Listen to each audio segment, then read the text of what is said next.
गर्मियों में food poisoning से कैसे बचा जाए?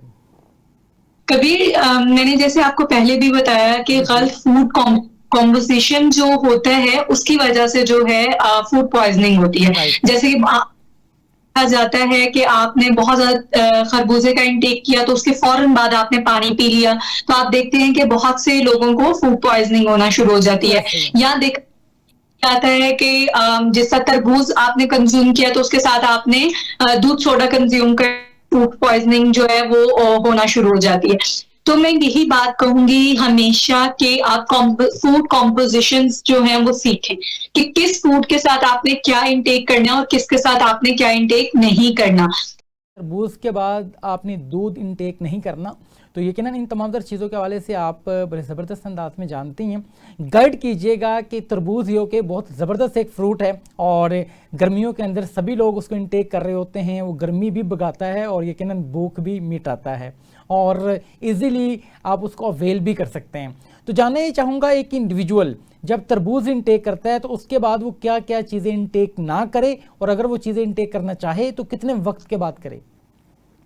तरबूज एक बहुत अच्छा हेल्दी फ्रूट्स है। मैं अपने हर पेशेंट, इवन मैं डायबिटीज पेशेंट को भी रिकमेंड करती हूँ कि वो जरूर लें, लेकिन एक क्वांटिटी उनको बता देती हूँ कि आपने 20 से 30 ग्राम तक जो है वो तरबूज जो है वो कंज्यूम करना है। तो इसी तरह जो है वो कंज्यूम कर सकते हैं। एक हेल्दी जो बंदा है वो तरबूज अगर कंज्यूम करना चाहता है तो वो 80 से 100 ग्राम या 150 ग्राम तक कंज्यूम कर सकते हैं। स्नैक में कंज्यूम करें और आप तरबूज के साथ दूध इनटेक नहीं करें। ये मैं बिल्कुल भी अलाउ नहीं करती कि एक हाई जो है वो आयरन रिच फ्रूट्स के साथ आप जो है वो कैल्शियम रिच फ्रूट जो या फूड है वो आप इनटेक करें। ठीक है, तरबूज के साथ आप जो है वो नट्स कंज्यूम कर सकते हैं। हेल्दी फैट्स आपको मिलते हैं नट्स में। आप 28 ग्राम जो आपके नट्स हैं वो आप कंज्यूम कर सकते हैं। हाँ, ये है कि तरबूज के फौरन बाद मतलब आप 2 आवर्स तक अपने आप को कुछ भी ना मतलब खाएं पिए। लेट्स सपोज जैसा आपको फीलिंग ऑफ फुलनेस मिल गई है तो आप खाने के साथ तरबूज का इंटेक नहीं करें। अमूमन देखा जाता है कि लंच के साथ जो है वो तरबूज भी कंज्यूम किया जा रहा है, तो ये एक समझ नहीं आती बात। आपने जब भी कंज्यूम करना है तो एक स्टैक टाइमिंग में आप फ्रूट्स को इंटेक करें। बिल्कुल, बहुत अहम बात की आपने। और तरबूज के बाद अगर हम दूध इनटेक कर लेते हैं मिस्टेकनली तो इसके क्या नुकसान हो सकते हैं? तो देखिए, बहुत ज्यादा फूड पॉइजनिंग का और वैसे भी अगर आप देखा जाए तो वो जितने भी बाउंड बन जाता है आयरन और कैल्शियम का, तो आपके जितने भी मिनरल्स एंड वाइटामिन या जो भी आपको मिलना होता है वो बिल्कुल जीरो हो जाते हैं। तो फिर फायदा, अगर आप देखें जो भी डाइट आप ले रहे हैं वो अगर आपकी बॉडी को लग नहीं रही, उल्टा नुकसान दे रही है एक हेल्दी डाइट भी, तो उसको लेने का फायदा ही क्या। तो इसलिए हमेशा जो अच्छा, यहाँ पे सर एक और क्वेश्चन है जो बहुत से लोगों के जहन में आता है कि मैं खाता बहुत हूँ लेकिन लगता नहीं है, तो आप क्या समझती हैं इसकी रीज़न क्या होती है? अच्छा देखिए, ये बहुत ज्यादा जो है वो टीनेजर्स में देखा जाता है अमूमन। ठीक है, इस जो मेन फैक्टर होता है वो ये होता है कि मेटाबॉलिज्म इनका बहुत हाई होता है। ठीक है, जिसकी वजह से ये इनकी फिजिकल एक्टिविटी भी इनका जो अगर देखा जाए तो इनके पूरे दिन की जो रूटीन होती है ना वो बहुत अच्छी होती है एज कम्पेयर टू आम जो लोग होते हैं उनके।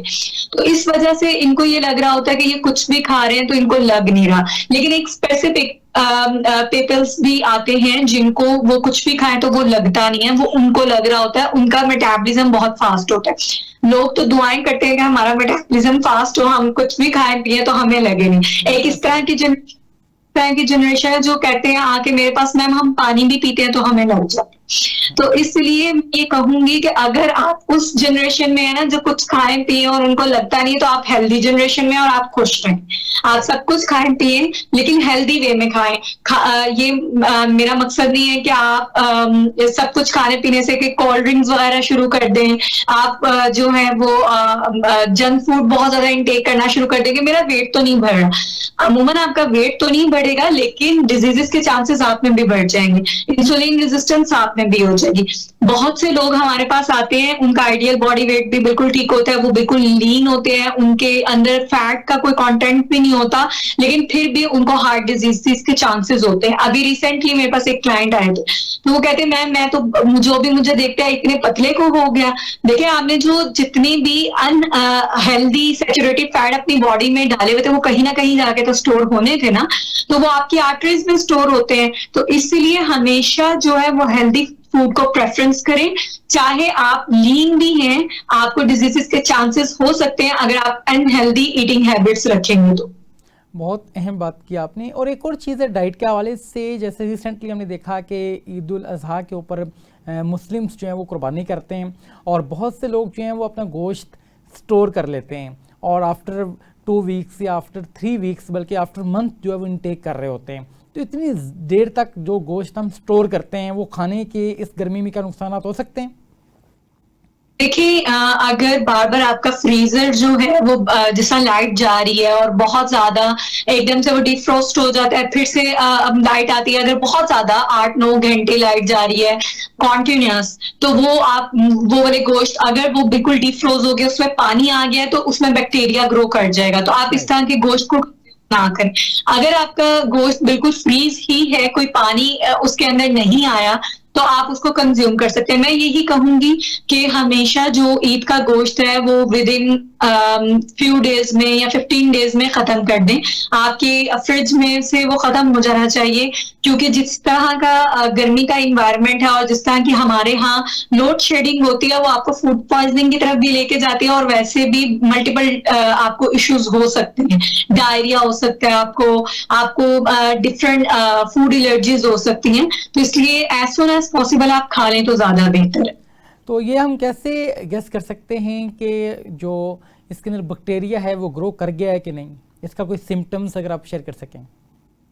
हमारी जो कुदरत है ना, देखिए हमारी स्मेल सूंघने की सलाहियत बहुत अच्छी होती है। जब आप किसी गोश्त को बाहर निकालते हैं और उसके अंदर पानी पानी भी होता है, तो आप देखें कि उसकी पानी की स्मेल ही अजीब हुई होती है। और आप देखें तो गोश्त भी जो है वो अक्सर या तो व्हाइटिश हो जाता है बहुत ज्यादा, या नीला सा हल्का सा वो शो होना शुरू हो जाता है।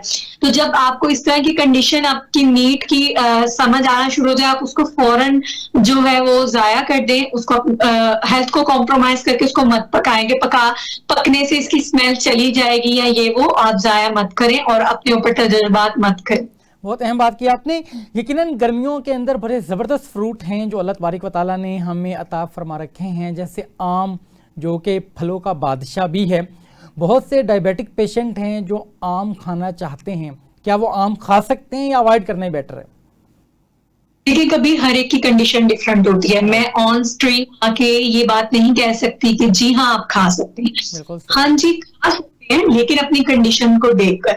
देखिए, कंडीशन से मेरी ये मुराद है कि आपकी HbA1c जो है वो अंडर कंट्रोल हो, ठीक है। दूसरी कंडीशन ये है कि आपकी जो मॉर्निंग की फास्टिंग आती है ना, ब्लड शुगर लेवल 120 बिलो रहना चाहिए रेगुलर बेसिस पे, ठीक है। और आपकी जो रैंडम है वो 180 बिलो रहनी चाहिए, ठीक है। तो आप जो है वो आम कंज्यूम कर सकते हैं, लेकिन आम में भी आपने 20 से 30 ग्राम आम कंज्यूम करना है, स्नैक के टाइम पे कंज्यूम करना है। फ्रूट्स के मतलब अगर आप आम एक फ्रूट खा रहे हैं तो उसके साथ कोई और फ्रूट इनटेक नहीं करना। जैसा लोगों को होता है 3-4 फ्रूट्स का इनटेक एक साथ कर लेते हैं ना, तो ये नहीं आपने करना। कस्टर्ड की फॉर्म में आपने आम को कंज्यूम नहीं करना, आपने जो है वो मिल्क शेक की फॉर्म में कंज्यूम नहीं करना, क्योंकि जब अगर आप इजाजत दे देते हैं तो वो क्या करते हैं फिर कस्टर्ड की फॉर्म में, मैम आम ही तो है, कस्टर्ड बना हुआ था आपने थोड़ा ऊपर डाल लिया, या आपने दूध के साथ इनटेक कर ली। तो ये देखें, जो फ्रूट्स होते हैं वो सिंपल फ्रुक्टोज होते हैं और सिंपल शुगर होते हैं, तो वो आपकी ब्लड शुगर लेवल को स्पाइक करते हैं। और जिस तरह के हाई ग्लाइसेमिक इंडेक्स वाले फ्रूट्स होते हैं वो तो टोटली अवॉइड करवाते हैं, जिनकी बहुत ज्यादा शुगर हाई होती है। जिनकी लिमिट में आ रही है वो कंज्यूम कर सकते हैं, लेकिन रेगुलर बेसिस पे नहीं। आप डे सिलेक्ट कर लें कि वीक में आप 2 दफा खाएंगे, या तो आप सुबह 11 बजे कंज्यूम करें या 4 बजे विद नट्स। हेल्दी फैट जरूर होनी चाहिए। आम को कभी भी डेयरी के साथ कंज्यूम नहीं करना आपने।